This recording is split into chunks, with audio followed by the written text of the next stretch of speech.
nesse mês de maio, ainda sobre os milagres de Jesus. Semana passada falamos um pouco sobre o milagre da cruz, né? O milagre que a cruz proporcionou para mim, para você, para toda essa geração. O que a cruz ela representa para mim, para você. Hoje vamos falar do milagre da transformação. Fala assim, o milagre da transformação. E não só da transformação, mas também da missão. Fala, o milagre da transformação e da missão. Então você que está anotando aí o tema da mensagem, anota aí, o milagre da transformação e da missão, amém? E para que a gente possa basear a nossa palavra, queria que você abrisse a sua Bíblia lá em João 4, versículo de 1 em diante. Você conhece o texto de cor, eu sei disso, né? Mas nós vamos ler um pouquinho, e eu quero lembrar o toque que Jesus deu na vida dessa mulher, um toque transformador, um toque onde a missão ficou tão clara na vida de uma pessoa que foi transformada de verdade. Fala assim para a pessoa que está do seu lado: todos transformados assumem a sua missão.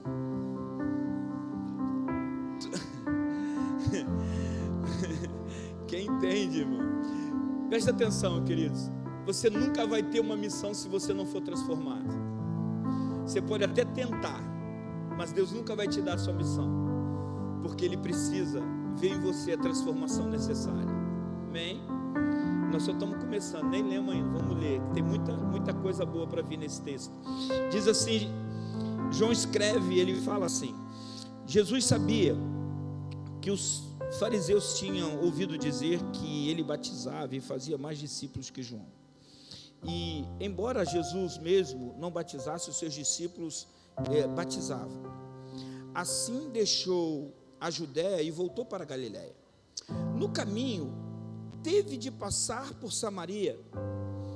Chegou ao povoado dos samaritanos de Sicar, perto do campo de Jacó, que Jacó tinha dado ao seu filho José. O poço de Jacó ficava ali, e Jesus, cansado da longa caminhada, sentou-se junto ao poço por volta do meio-dia. Pouco depois, uma mulher samaritana veio tirar água, e Jesus lhe disse: por favor, dai-me um pouco de água para beber. Naquele momento, seus discípulos tinham ido ao povoado comprar comida. A mulher ficou surpresa, pois os judeus se recusavam a ter qualquer contato com os samaritanos. Você é judeu e eu sou uma mulher samaritana. Disse ela a Jesus: como é que me pede águas para beber? Jesus respondeu: se ao menos você soubesse que presente Deus tem para você e com quem está falando, você me pediria e eu lhe daria água viva. Mas você não tem corda nem balde, disse ela, e o poço é muito fundo. De onde tiraria esta água viva? Além do mais, você se considera mais importante que o nosso antepassado Jacó, que nos deu o poço? Como pode oferecer água melhor que esta que Jacó, seus filhos e seus animais bebiam? Jesus respondeu: quem beber desta água logo terá sede outra vez, mas quem beber da água que eu lhe dou nunca mais terá sede. Nele tornará-se-á uma fonte a brotar dentro dele e lhe dará a vida eterna. Por favor, Senhor, dai-me dessa água, disse a mulher, assim eu nunca mais terei sede, nem precisarei vir aqui para tirar água. Vai buscar o seu marido, disse Jesus. Não tenho marido, Respondeu a mulher. Jesus disse: é verdade, você não tem marido, pois teve 5 maridos e não é casada com o homem com quem vive agora. Certamente você disse a verdade. O Senhor deve ser profeta, só pode. Disse a mulher: então diga-me, por que os judeus insistem que Jerusalém é o único lugar de adoração, enquanto nós, os samaritanos, afirmamos que é aqui no Monte Gerizim, onde nossos antepassados adoravam? Jesus respondeu: creia em mim, mulher, está chegando a hora em que já não importará se você adora o Pai neste monte ou em Jerusalém. Amém? Depois a gente vai ler mais do texto. E a tradução que você está no King James, né? Eu estou usando uma outra tradução, que é um pouquinho diferente, mas é um texto muito rico. É um texto que a gente pode pregar nesse texto aí pelo menos uns 2 meses aí, não vai faltar palavra. Mas eu tenho que terminar o culto 9 horas. Eu vou pregar os 4 pontos em 30 minutos. Então preste atenção aqui. O que você imagina de um encontro inesperado, onde uma parte não esperava que o encontro acontecesse? Fala assim: uma parte não esperava que o encontro acontecesse. Todos os encontros com Jesus é assim. Muitas das vezes Jesus já sabe o que Ele vai fazer na sua vida, mas muitas das vezes você vem aqui sem saber o que Deus vai fazer, mas quando você sai daqui, você tem a certeza que Ele tocou em você. Então, por que a gente vive uma expectativa às vezes tão pequena? Porque a vida dessa mulher, a perspectiva dela era muito pequena. Ela só queria matar a sua sede, ela só queria ir no poço, pegar água, matar a sua sede, fazer a sua comida e viver aquele dia. Mas a expectativa de Jesus para ela não era simplesmente matar uma sede física, e também não só uma sede espiritual, mas Jesus queria transformar a vida daquela mulher, a ponto dela entender que ela era uma ferramenta de uma missão. O nosso maior problema é porque nós queremos receber Jesus para Ele matar uma sede, queremos receber Jesus para acabar com uma dor que sentimos na nossa alma, nós queremos usar Jesus para poder acalentar às vezes o desejo do nosso coração, respondendo uma oração, mas o desejo de Jesus vai muito mais além de curar a sua alma, de sarar você, de salvar você. Ele espera de você, Ele deseja transformar você para te usar numa missão. Agora, muitos querem Jesus simplesmente para curar uma dor da alma. Eu não sei se você está aqui para isso, porque às vezes a gente vem para a igreja dizendo: Jesus, eu preciso tanto que o Senhor me cure. Jesus, eu preciso tanto que o Senhor fale comigo. Jesus, eu preciso de uma resposta. E às vezes a resposta Ele já nos deu, querido. O que nos falta é um posicionamento. Jesus já liberou para a gente, mas o que falta na gente é se posicionar. Porque quando posicionamos, meu irmão, tudo começa a fluir da forma que Ele quer. Ou você não entende isso? E essa mulher, ela tinha tudo para dar errado. Fala assim: tudo para dar errado. Irmão, eu te garanto uma coisa, eu também tinha tudo para dar errado, mas um dia eu ouvi a voz de Deus. Também estava na beira de um poço, onde a minha sede era tão grande que eu saciava a minha sede com outras coisas. Mas um dia eu parei na porta desse poço, e meu irmão, e Jesus estava lá me esperando. Eu quero te dar uma palavra nessa noite. Jesus está aqui querendo matar a sua sede hoje. Jesus, Ele está aqui preparado para matar a sua sede, a ponto de você dizer: eu não preciso mais de nada, Ele é suficiente. Jesus, Ele sempre vai nos surpreender com o seu amor e com o seu cuidado. Jesus, Ele sempre vai cuidar da gente, mesmo nos momentos mais difíceis da nossa vida, mesmo nos momentos mais complicados da nossa vida. Jesus vai cuidar de tudo. Fala para o irmão que está do seu lado: não tema, Jesus está cuidando de tudo. E para a gente ganhar um pouco de tempo, o primeiro ponto dessa mensagem é que Jesus, Ele chega na vida dessa mulher para quebrar paradigmas. Fala assim: quebrar paradigmas. O primeiro paradigma que ele quebra ali era o paradigma da reconciliação.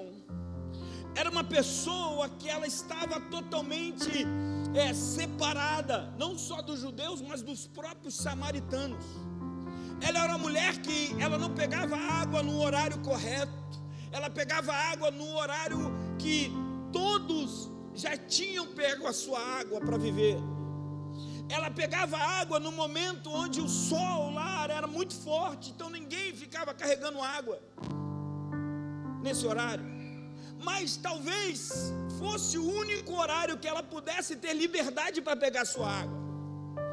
Então, o que Jesus ele começa a quebrar é o paradigma de uma necessidade física. Ele está dizendo para essa mulher: olha, esse poço vai continuar aqui, e você todos os dias vai vir pegar dessa água e vai beber dessa água, mas você vai ter sede de novo. Mas eu estou aqui para mudar a sua história. Eu estou aqui para reconciliar você com os seus irmãos que estão dentro dessa cidade. Eu estou aqui para que você entenda que a hora que você beber da água que eu vou te dar, a sua vida vai ser reconciliada. As pessoas vão se reconciliar contigo. As pessoas vão olhar você com outro olhar. Sabe por quê? Porque as pessoas verão o brilho do Senhor na sua vida, e a sua vida será transformada. Nós precisamos voltar a brilhar, como Jesus mandou a gente brilhar. E essa mulher entendeu. Sabe por quê? Jesus, ele nunca vai evitar uma fronteira. Ele sempre vai atravessar as fronteiras para alcançar corações necessitados. Nós somos barrados em fronteira. Eu não sei se você já saiu do Brasil, mas quando você sair, você vai parar num lugar chamado imigração, do outro lado onde você está. E quando você for atravessar, as pessoas vão pegar o teu passaporte, vão olhar o teu passaporte, vão olhar para você. As pessoas vão perguntar o que você foi fazer naquele país, o que você vai ficar lá, quantos dias. Você tem que ter tudo isso de cor. Se você começar a gaguejar lá, o cara carimba e fala: pode voltar, que você não entra não. Sabe por quê? Porque a gente é assim. Mas Jesus, ele não se importava com isso. Jesus, ele rompia as fronteiras morais daquele tempo, inclusive. Jesus, ele rompia as fronteiras religiosas daquele tempo. Nós não colocaremos mais um fardo religioso dentro da gente mais, meu irmão, porque ele já levou sobre ele todo o fardo religioso. Nós precisamos colocar o fardo da paz, do amor, da transformação, da cura, da libertação, porque ele trouxe para nós todas essas coisas. Jesus, ele quer os corações necessitados. Nós precisamos entender isso. E essa mulher, ela começa a entender isso. Ela começa a falar assim: estou entendendo então quer dizer que eu posso entrar dentro da cidade agora, Jesus, porque eu te conheci. Eu posso entrar da cidade, Jesus. Espera aí, nós vamos conversar mais um pouco. E a palavra que gera vida começou a entrar no coração dessa mulher. Sabe qual é o nosso problema?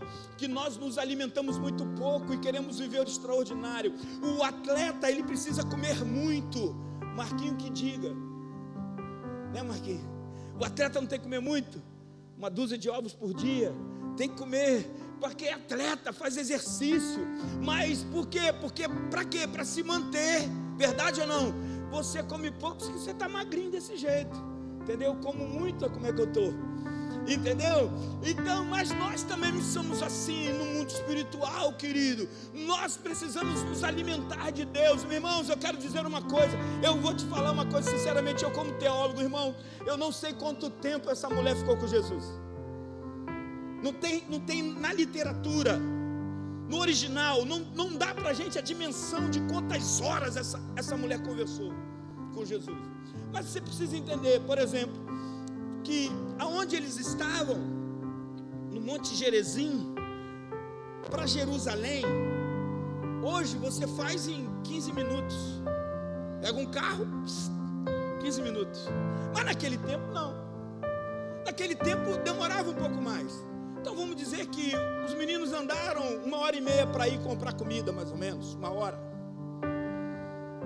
Compraram comida e voltaram mais 1 hora. Mas quando eles voltam, a mulher já não está mais lá. Ela já tinha ido e estava voltando já. Então vamos dizer que essa mulher teve com Jesus 1 hora, então. Olha o que Jesus fez com 1 hora de relacionamento. Sabe qual é o nosso problema? Que a gente não se relaciona muito tempo com Ele. A gente quer Ele por pouco tempo, só para trazer uma paz para a gente. Mas a gente às vezes não dá tempo de ouvir Ele falar.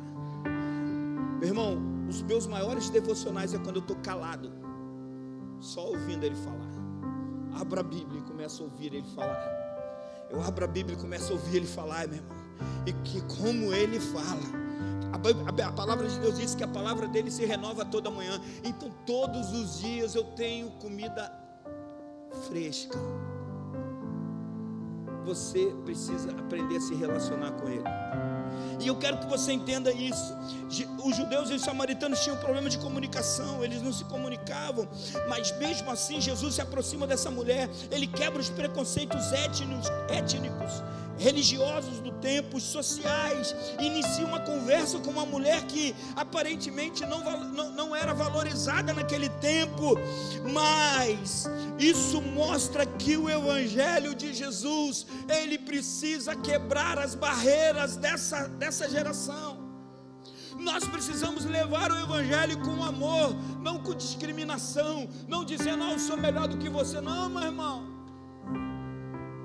é levar o Evangelho, porque Deus amou o mundo de tal maneira. Você faz parte disso, meu irmão. Você faz parte de Jesus amou o mundo, e você faz parte disso. Qualquer pessoa, querendo você ou não, aquele mais sanguinário que você tem raiva dele, que até eu tenho, porque quando a gente olha para a montoeira dos pecados dele, a gente fica com raiva. Mas até para esse, quando ele recebe Jesus, Jesus transforma a vida dele. A gente precisa entender que o nosso Evangelho precisa romper as fronteiras.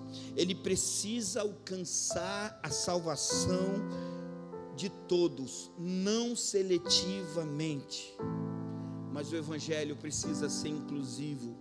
Ele precisa levar a Cristo às pessoas, não da forma que eu quero, mas da forma que o Senhor quer. A gente precisa voltar a viver isso, voltar a viver verdades. Segundo ponto que eu preciso correr, segundo ponto dessa mensagem é que a verdade em Cristo, ela é revelada. Nada fica escondido diante de Jesus. Não adianta você querer maquiar na frente do pastor, na frente da sua liderança, dizendo, oh, aleluia, Deus de prova. Jesus olha você por dentro. E eu quero te dar uma palavra. Jesus, ele de verdade, ele não se motiva pela quantidade de línguas que você fala. De verdade. Ele não se motiva pela quantidade de cura que você e através da sua vida vai acontecer. Não, ele não se motiva por isso. Ele se motiva segundo um coração quebrantado, um coração humilde, Ele não resiste.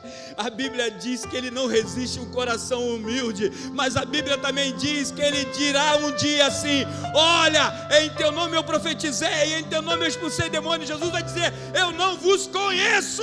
Então, meu irmão, suba um degrau na autoridade e na unção, mas desça 2, 3, 4 na humildade, porque é assim que o reino funciona. Jesus disse assim: deixai vir a mim os pequeninos, porque deles é o reino dos céus. O maior é o menor na casa de Deus. Na casa de Deus é perder para ganhar, é morrer para viver. No reino de Deus é o contrário. Aleluia. Por isso que eu amo esse Jesus, que não nos baliza por aquilo que a gente tem no bolso. Ele nos baliza por aquilo que temos no coração, porque o coração fala, e a boca expressa o que está cheio nele. Como é que está sendo os seus dias? Está sendo dias de verdade? Porque hoje a verdade precisa ser revelada. João 4,16. Abre aí para mim, minha filha, por favor. Se puder botar na NVI, por favor, que é o que eu estou lendo aqui. João 4,16. Isso. E ela disse, e ele disse: vá, chama o seu marido e volte. Nesse momento, pode pular. Nesse momento que ela disse isso, que ele disse isso, poderia ter passado na cabeça dela, falar: não vou chamar o meu marido. Ela estaria mentindo, mas ela entendeu que ela não estava diante de qualquer pessoa. Ela entendeu que ela precisava falar a verdade, e ela declara: não tenho marido. Respondeu. Jesus lhe disse: você falou corretamente ao dizer que não tem marido. Pode botar o 18, por favor. O fato é que você já teve 5, e o homem com quem agora vive não é seu marido. O que acabou de dizer é o que? Verdade. Quando você fala a verdade, você não merece castigo. Põe isso na sua cabeça. No reino de Deus é assim. No reino de Deus você fala a verdade e abandona, alcança a misericórdia. Abre a sua Bíblia aí em Provérbios 28, versículo 13, por favor. Provérbios 28, 13. Falar a verdade é a melhor coisa que tem. Fala para o irmão que está do seu lado: seja verdadeiro. Mas se você não quiser falar, irmão, fica tranquilo, não tem problema não. Mas olha só o que diz aqui o texto. Vamos ler no 3 todo mundo junto? 1, 2, 3.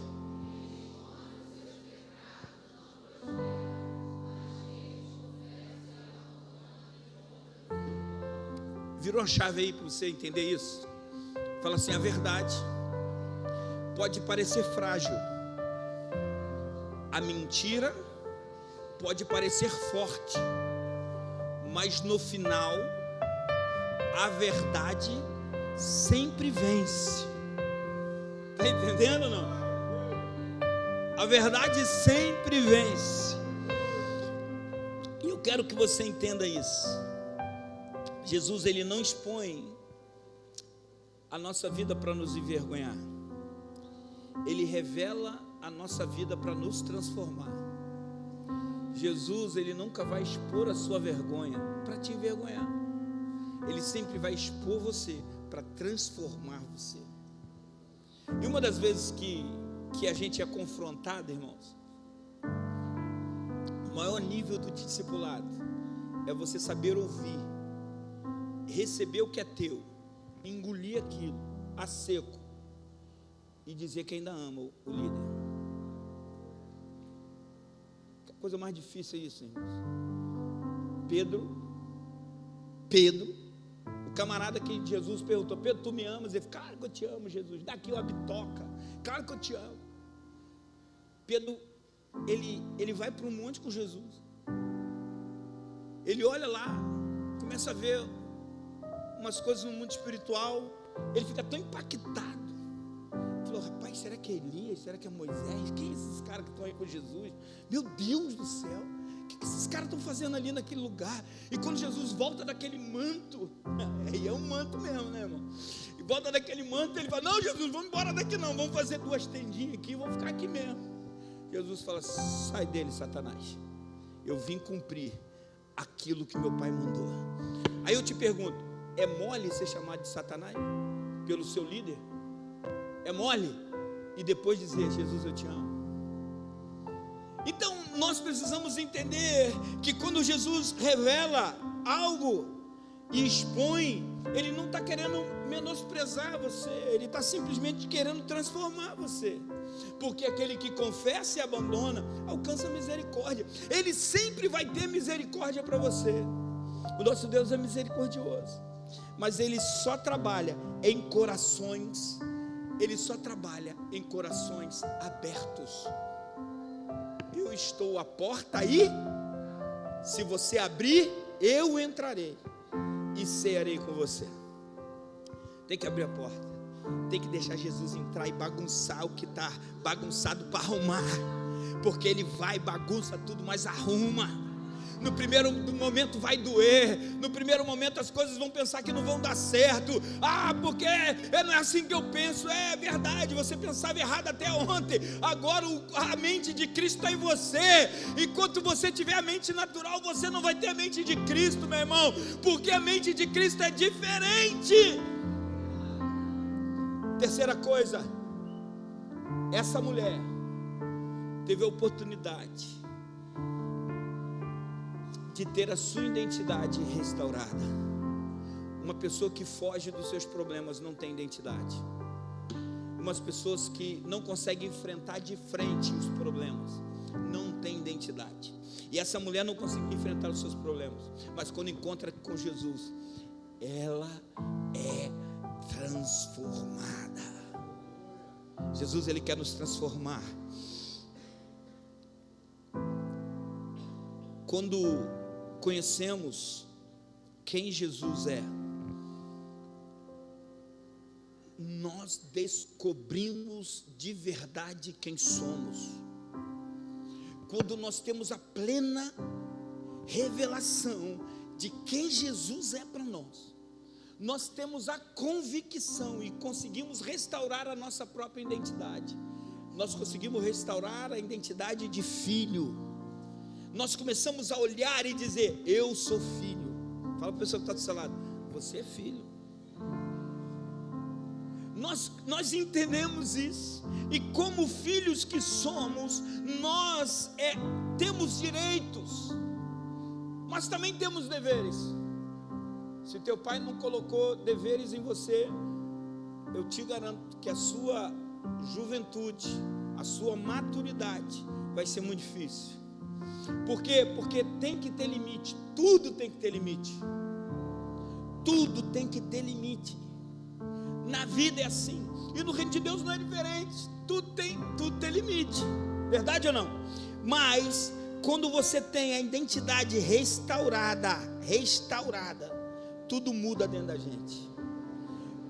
Deus quer restaurar a nossa identidade de filho.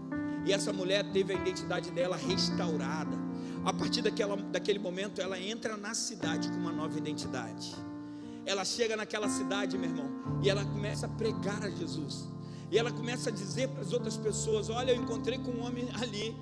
E aí a pessoa, não, eu sei que você encontra com o homem mesmo. Falou, não é desse jeito. Eu encontrei com um homem ali que mudou a minha vida. Mas como? Muito rápido. Mas ele me deu uma água que eu bebi. E eu vou te dizer uma coisa, eu não tenho mais sede, não tenho mais necessidades, porque ele começou a suprir as minhas necessidades. E eu quero levar para você esse Jesus. Eu quero que você conheça de uma forma sobrenatural como eu conheci.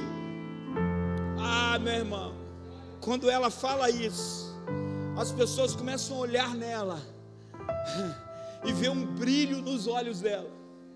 Começa a ver o rosto daquela mulher transformada. Porque quando você aceita Jesus e deixa Ele entrar dentro da tua vida, Ele começa a te deixar formoso. Tem uns aí que precisa de novo, né? Entrar na fila, né? Mas eu quero dizer, nós somos formosos. Quão formosos são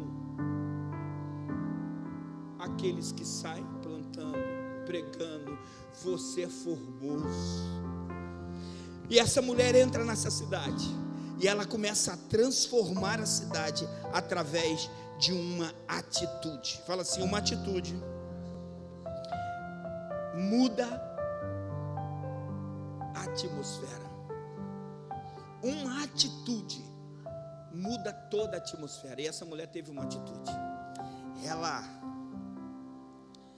versículo 28, ela toma uma atitude. Ela diz assim: a mulher deixou a sua vasilha de água junto ao poço e correu de volta para o povoado, dizendo a todos: venham ver um homem que me disse tudo que eu já fiz na vida. Será que ele não é o Cristo? Então as pessoas saíram do povoado para vê-lo. Enquanto isso, os discípulos insistiam com Jesus: Rabone, coma alguma coisa. Ele, porém, respondeu: eu tenho um tipo de alimento que vocês não conhecem ainda. Os discípulos perguntaram uns aos outros: será que alguém lhe trouxe comida? Então Jesus explicou: meu alimento consiste em fazer a vontade daquele que me enviou e terminar a sua obra. Irmãos, preste atenção. A transformação por uma missão. Jesus, ele começa a transformar essa mulher lá atrás, em pequenas conversas, mas ele já estava vendo uma missão para ela, e ela entra nessa cidade. No versículo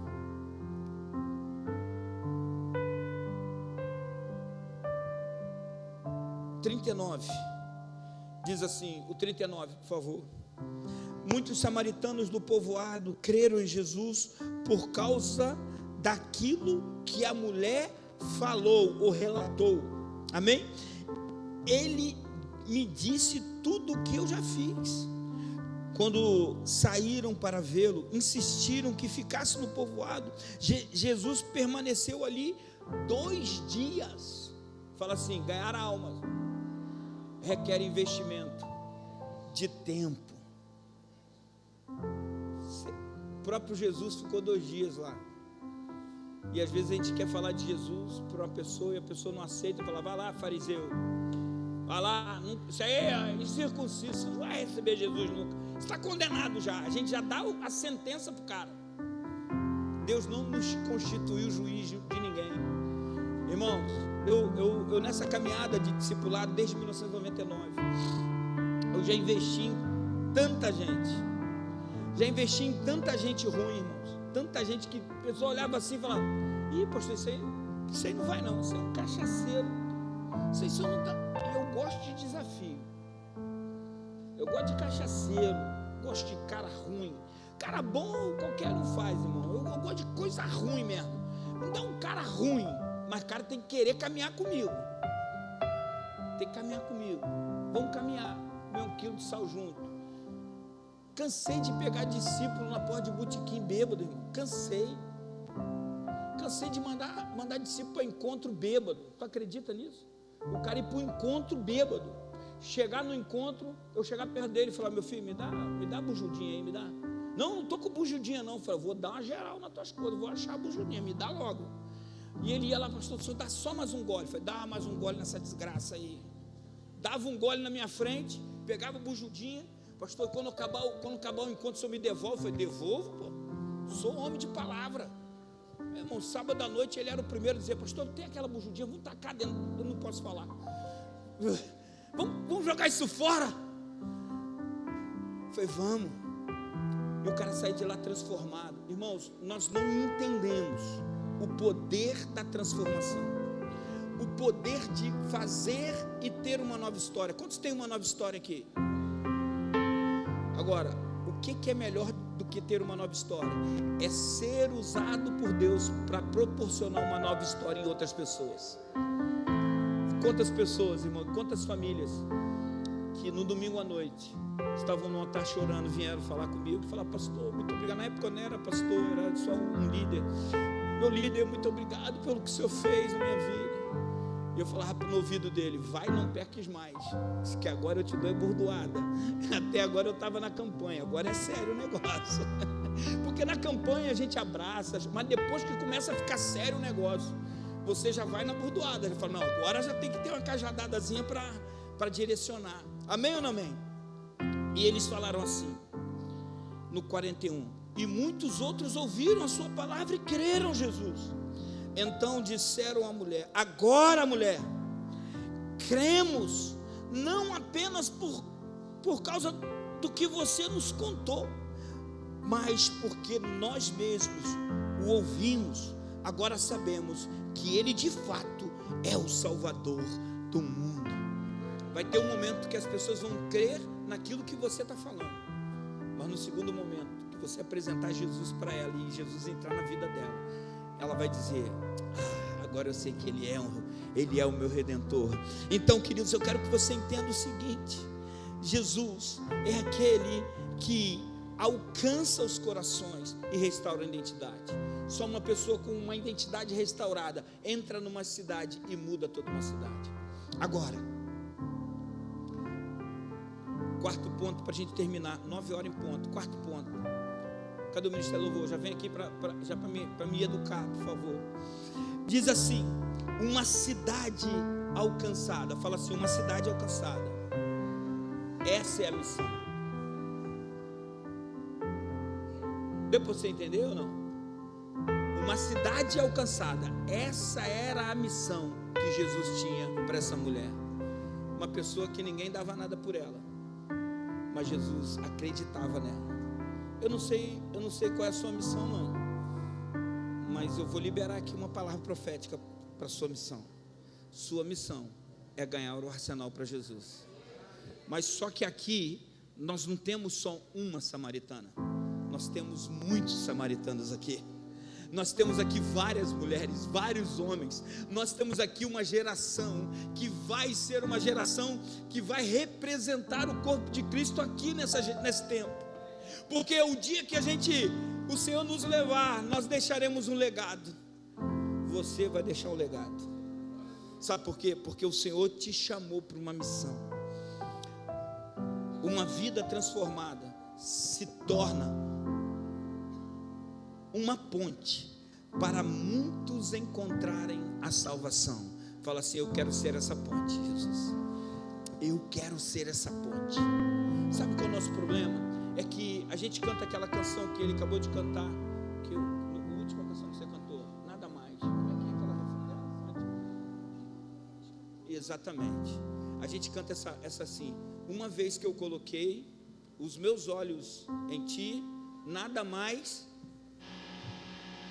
Nada mais? É verdade isso? Seria bom que fosse verdade, mas às vezes a gente quer satisfação em outras coisas. Ele ainda não é suficiente. A diferença dessa mulher é que ela entendeu que ele era suficiente. Irmãos, preste atenção numa coisa. Você acha que Jesus não conhece o seu sofrimento? Jesus ele não conhece as suas lutas. Você acha que Jesus, ele não conhece as suas renúncias e o peso dessas renúncias para a sua vida? Porque às vezes passa na sua cabeça: eu estou gastando a minha juventude para quê? Eu estou muito novo, eu posso fazer tanta coisa. Eu estou muito nova, eu posso fazer muita coisa. Mas por que eu vou gastar a minha vida? Uma vez que eu coloquei os meus olhos em ti, nada mais me satisfaz. Pastor, dá vontade? Claro que dá, irmão. Vontade dá em todo mundo, filho. Só não tem vontade é poste. Poste está ali inerte. Foi criado para ser poste. Para você não, você é carne e osso. Vontade você vai ter. Mas uma vez que eu coloquei os meus olhos em ti, eu estou dizendo para ele: Senhor, eu não vou renunciar, eu não vou viver mais aquilo que eu vivia. Eu optei pelo caminho da renúncia.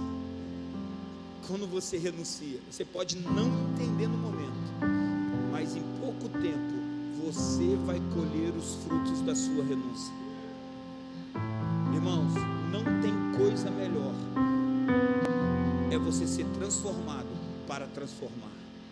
Eu queria que você se colocasse de pé. Queridos, eu queria que você entendesse isso. O Senhor colocou uma ferramenta na sua mão, uma ferramenta para impulsionar pessoas, uma ferramenta para transformar pessoas. uma ferramenta para alcançar pessoas.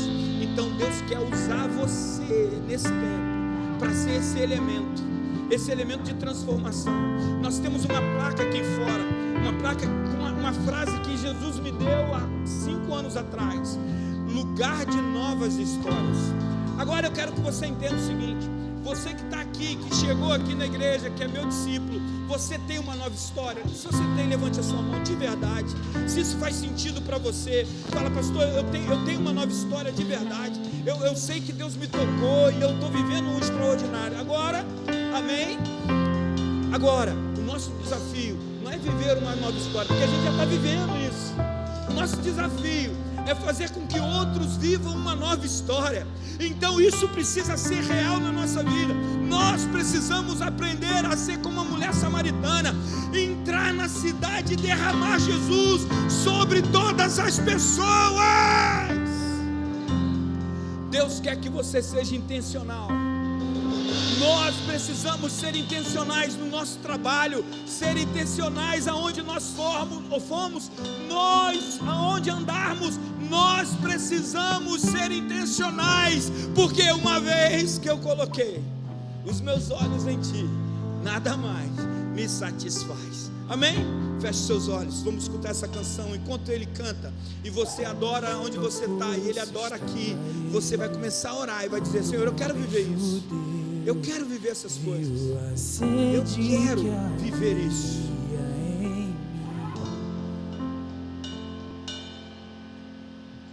Se me ouvir, conheceu e me ofereceu uma água que jorra sem fim. Dá-me de beber, pois tenho sede.